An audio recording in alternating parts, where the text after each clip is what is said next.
को पढ़ के या ज्ञान को सुन के और हृदय से पुकार लेते हो परमात्मा हम आपके हो लिए, आपके बगैर मुझे कुछ दिखाई नहीं देता है, और कब बुलाओगे उसी दिन से परमात्मा आपको अपना मान लेता है, क्योंकि ये आत्मा का साथी है, आत्मा इसका अंश है, चाहे वो किसी धर्म में है, चाहे किसी मजहब में है, या किसी प्राणी के शरीर में है, कुत्ते गधे सूअर के शरीर में है।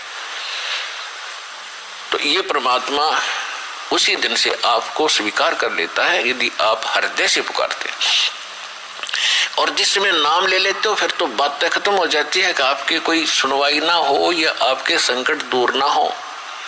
उसके लिए यही कारण हो जाता है कि परमात्मा पहले वो संकट टालेगा जो तेरी जान को जोखिम करेंगे, आपको जीवन एक्सटेंड करके फिर धीरे धीरे तेरे सारे आपके सभी कार्य, आवश्यक कार्य जो होंगे सारे ठीक करेंगे।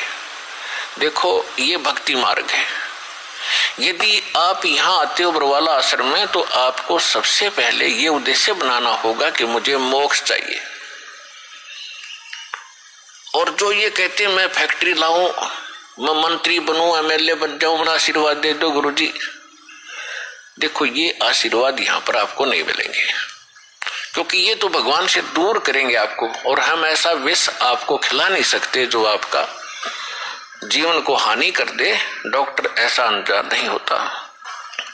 इसका कारण ये है कि जैसे कोठी बंगले आपको दे भी देगा भगवान तो आप परमात्मा से कोसों दूर होगे।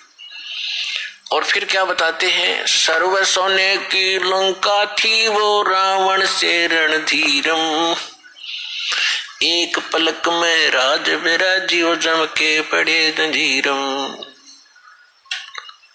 सारी सोने की लंका बख्श दी थी उसको, सारा लंका सोने की बनाए बैठा था। और उस समय तो कोई कोई हजार, 20-20, 30-30 हजार वर्ष की उम्र होती थी।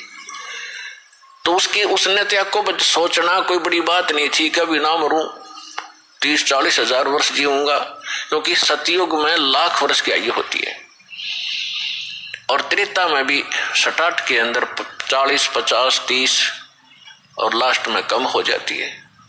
तो रावण के मन में ये खरपतवार पैदा हो जाना क्या भी नहीं मरूंगा, ठाठ तो कोठी बना ली, दो कोई मंजिल की अटारियां बना रखी हैं। जैसे आजकल ये 20-20, 30-30 मंजिल के बनाते हैं मकान, वो तो 100 मंजिल के बनाए बैठा था, 200 के, इतना कुबद्दी था। और सारे सोने के, ईंट और गारा सोने की, लिपाई सोने की। और उसने भी ये सोच रखा था भी नहीं मरूं, ऐसा बक्कल उतरा, सह परिवार नष्ट हो गया। तो कहने का भाव यह है, परमात्मा कहते हैं कि क्या मांगो कुछ थिर न रहाई, ये देखत नैन चला जग जाई, 1 लख पूत 1.25 लख नाती, उस रावण के दीवान बाती। परमात्मा कहते क्या मांगो, हमें बताते हैं कि क्या मांगोगे। रावण जितने धनी भी नहीं हो सकते और ऐसे शक्तिशाली सिद्धि युक्त भी तुम नहीं हो सकते।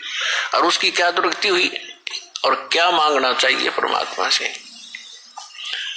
भक्ति दान गुरु दीजियो देवन के देवाओ, जन्म पाया भूलो नहीं करूं पद सेवा हो। और फिर क्या मांगे, साई इतना दीजियो जा मैं कुटुंब समाए, हम भी भूखे न रहे अतिथि न भूख हो जाए। इससे अधिक मांगने की आवश्यकता नहीं भगवान से। कहते उस समर्थ की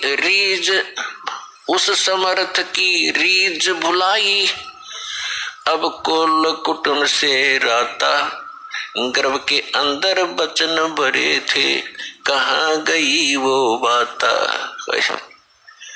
परमात्मा कितने प्यार से समझाना चाहते हैं कि भूल गए उन दिनों को। उस समर्थ की रीढ़ छुपाई, उस परमात्मा ने तेरे ऊपर रहम किया, खुश हुए और तेरे को मनुष्य जीवन देकर माँ के गर्भ से संकट से बाहर निकाला। नहीं तो बहुत से बच्चे गर्भ में मर जाते, माँ भी मर जाती साथ में। उसकी मेहर से ही तुम ठीक ठाक यहाँ बाहर जन्म लेते हो। और आज भूल गया उन भगवान की उन बातों को कि गर्भ के अंदर वचन भरे थे, कहाँ गई वो बात। तो पुण्यात्मा,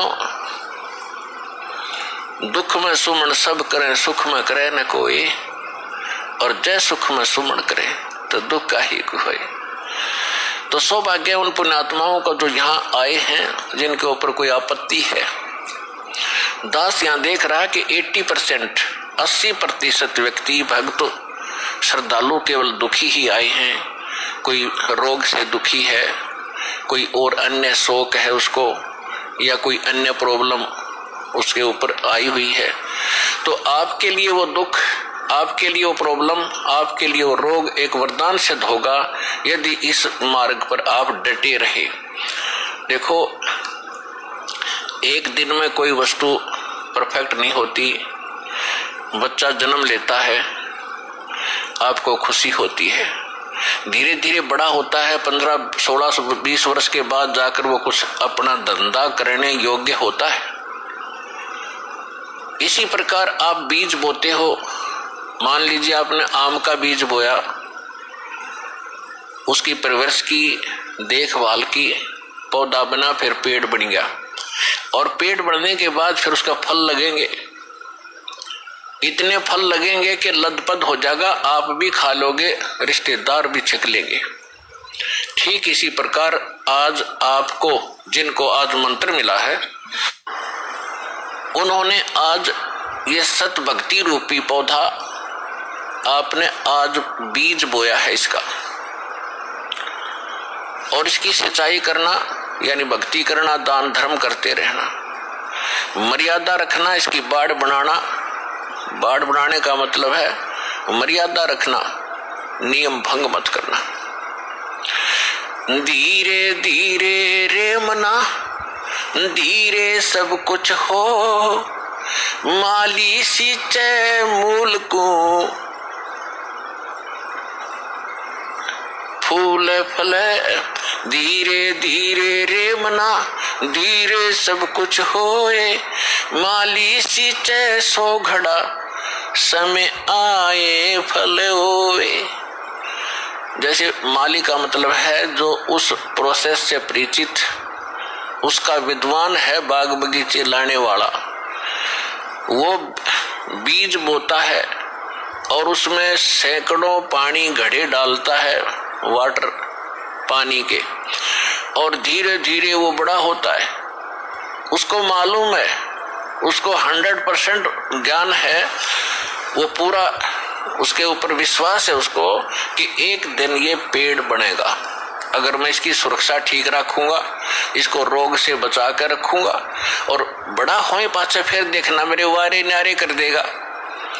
तो ठीक इसी प्रकार ये राम नाम का आज ये सच्चा बीज बोया है। आज तक तो आपको आम का नाम लेकर बबूल का बीज बुआ रखा था, और उस बबूल यानी किक्कर की, डंडी की आप खूब सेवा भी कर रहे थे। तो बबूल कहता बबूला लगेंगे, आम नहीं लग सकते। भक्ति भी करते थे, ऋषि महर्षि भक्ति खूब करी, जीवन गाल दिए, अब राज भी त्याग के भगवान के लिए जंगल में जा बैठे। लेकिन वो आम का पेड़ ना होने से, आम का बीज ना बोने से बबूल का बीज बो लिया, उनमें सिद्धियां आ गई। आन उपासना करते रहे, पूर्ण परमात्मा की भक्ति ना करके काल भगवान ब्रह्म या ब्रह्मा विष्णु महेश तक की भक्ति करके उन्होंने बबूल का बीज बो के बबूल ही प्राप्त किया।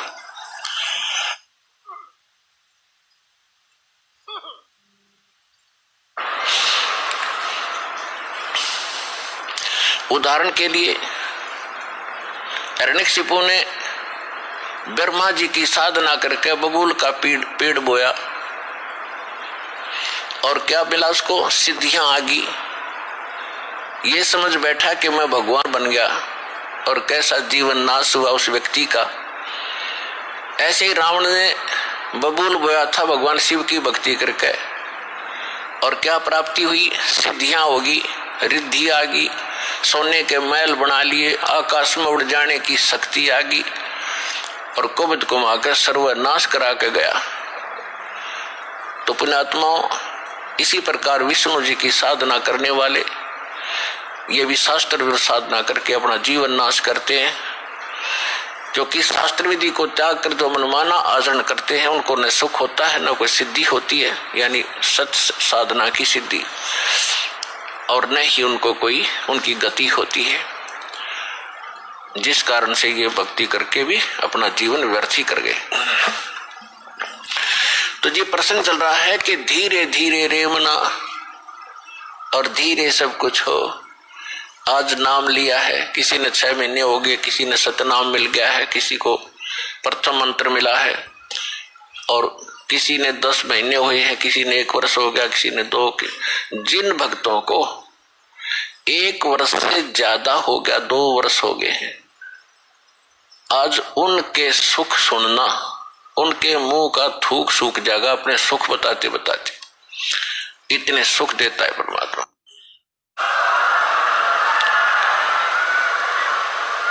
और कुछ